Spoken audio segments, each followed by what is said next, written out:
एक दोपहर प्रीति ने एक पुराने दिए को साफ किया और उसमें तेल डालकर जला दिया। शाम को जब वो दिया जल रहा था, तो उमा जी की आंखों में आंसू आ गए। ये वही दिया है जो तुम्हारी शादी के समय मेरे मायके से आया था। मैं सोच रही थी इसे फेंक दूं, पर तुमने इसे नया जीवन दे दिया। उस पल अनुपमा को अपने व्यवहार पर बहुत शर्म आई। वो समझ गई कि प्रीति की चालाकी कुछ और नहीं, बल्कि रिश्तों को जोड़ने की कोशिश थी। उस रात अनुपमा प्रीति के पास जाती है। प्रीति, क्या तुम जानती हो कि मैं तुमसे जलती हूँ?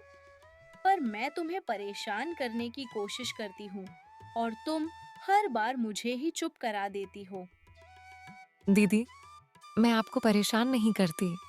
मैं तो बस वही करती हूँ जो मुझे सही लगता है। आप बड़ी हैं और मैं आपसे बहुत कुछ सीख रही हूँ। लेकिन तुम मुझसे ज्यादा समझदार हो। आज से मैं भी तुमसे सीखूंगी। दोनों अनुपमा ने भी समझ लिया था कि घर को चलाने के लिए सिर्फ आधुनिकता और दिखावा नहीं, बल्कि समझदारी और रिश्तों की अहमियत को समझना भी जरूरी है। उस दिन के बाद घर में कोई छोटी बहू या बड़ी बहू नहीं रही। दोनों ने मिलकर घर को एक नया आयाम दिया, जहां प्यार और सम्मान ने हर दीवार को गिरा दिया। प्रीति की चतुराई ने सिर्फ एक घर को नहीं, बल्कि एक परिवार को भी जोड़ दिया था। बीच का तनाव अब खत्म हो चुका था, या कम से कम ऐसा ही लग रहा था। अनुपमा को लगा था कि उसका हृदय परिवर्तन हो गया है। असल में वह अभी भी अपने पुराने स्वभाव से पूरी तरह से मुक्त नहीं हो पाई थी।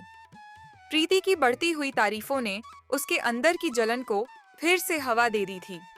वो यह स्वीकार नहीं कर पा रही थी कि जिस घर में उसकी हुकूमत चलती थी, वहाँ अब प्रीति की सादगी और समझदारी की तारीफ हो रही थी।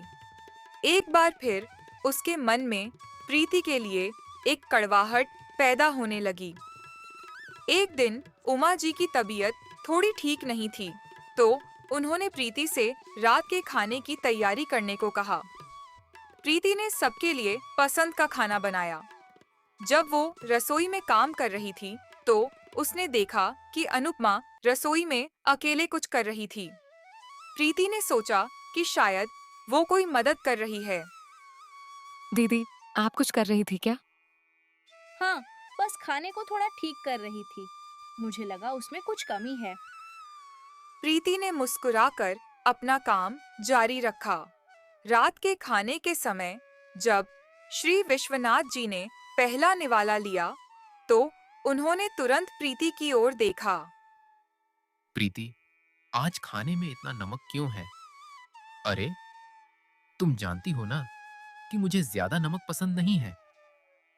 प्रीति हैरान रह गई, क्योंकि उसने सब कुछ ठीक डाला था।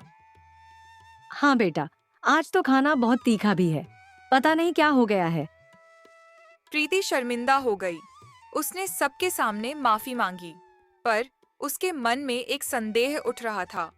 वो जानती थी कि उसने खाने में सब कुछ सही मात्रा में डाला था। अनुपमा, जो यह सब देख रही थी, मन ही मन बहुत खुश थी। उसे लगा कि वो आखिरकार प्रीति को नीचा दिखा पाई। यह सिलसिला कई दिनों तक चला। कभी खाने में ज्यादा नमक हो जाता, तो कभी मिर्च। हर बार प्रीति पर ही सवाल उठता और वह बस शर्मिंदगी से सिर झुका लेती।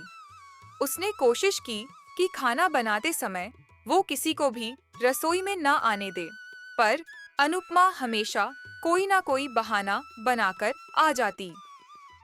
एक दिन अक्षय ने अपनी माँ से कहा, माँ, मुझे लगता है कि कुछ ना कुछ तो गड़बड़ है। प्रीति इतनी भी गलती नहीं कर सकती है।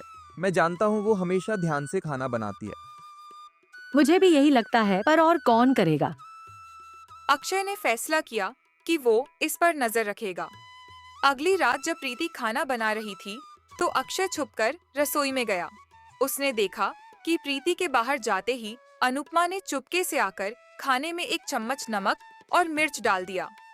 अक्षय का दिल टूट गया। उसने सोचा कि उसकी भाभी अभी तक नहीं सुधरी। वो गुस्से में बाहर चला गया। अगली सुबह अक्षय ने सबको बुलाकर सारी बात बताई। माँ, पिताजी, यह प्रीति की गलती नहीं है। ये सब भाभी कर रही थी। अनुपमा भाभी, तुमने ऐसा क्यों किया? प्रीति तो तुम्हें अपनी बहन मानती है। हाँ, मैंने ही किया। मैं यह सब नहीं सह सकती। पहले मैं बड़ी बहू थी और अब सिर्फ प्रीति की तारीफ होती है।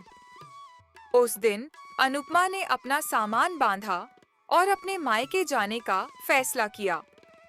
अमित ने उसे रोकने की कोशिश की, पर उसने किसी की एक ना सुनी। अनुपमा, रुक जाओ, तुम गलती कर रही हो। अमित, मैं इस घर में नहीं रह सकती। मेरी कोई इज्जत नहीं है। वो चली गई। पूरा घर दुखी हो गया। कुछ दिनों तक घर में उदासी छाई रही। प्रीति ने सोचा कि इस तरह से घर में मनमुटाव अच्छा नहीं। उसने अक्षय से कहा कि वह अनुपमा को वापस लाएगी। अक्षय भाभी का मन अभी भी गुस्से से भरा हुआ है। मैं उन्हें लेने जाऊंगी। क्या तुम सच में जाना चाहती हो? हाँ, क्योंकि अब वो सिर्फ मेरी भाभी नहीं, मेरी दीदी भी है। प्रीति अनुपमा के मायके पहुंची। अनुपमा उसे देखकर हैरान हो गई। तुम यहाँ क्यों आई हो? मैं नहीं जाऊंगी। दीदी, घर में आपका इंतजार हो रहा है। हम सब आपको बहुत याद कर रहे हैं। नहीं, मैं नहीं जाऊंगी। वहाँ मेरी कोई इज्जत नहीं है। इज्जत कभी भी दी नहीं जाती दीदी, कमाई जाती है। और आप में इतनी अच्छी आदतें हैं कि आप अपने आप सबको प्यार से जीत लेंगे। प्रीति ने अनुपमा को समझाया कि कैसे घर में सबका प्यार बराबर है और कैसे सभी मिलकर एक परिवार हैं। उसने अपनी चतुराई से नहीं, बल्कि अपनी सच्ची भावना से अनुपमा को वापस आने के लिए मना लिया। आखिरकार अनुपमा घर वापस आ गई। इस बार वो सच में बदल गई थी।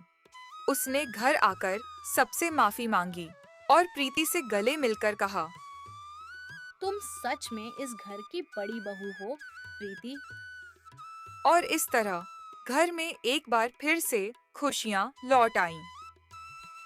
प्रीति की सहनशीलता और प्यार ने परिवार को बिखरने से बचा लिया था।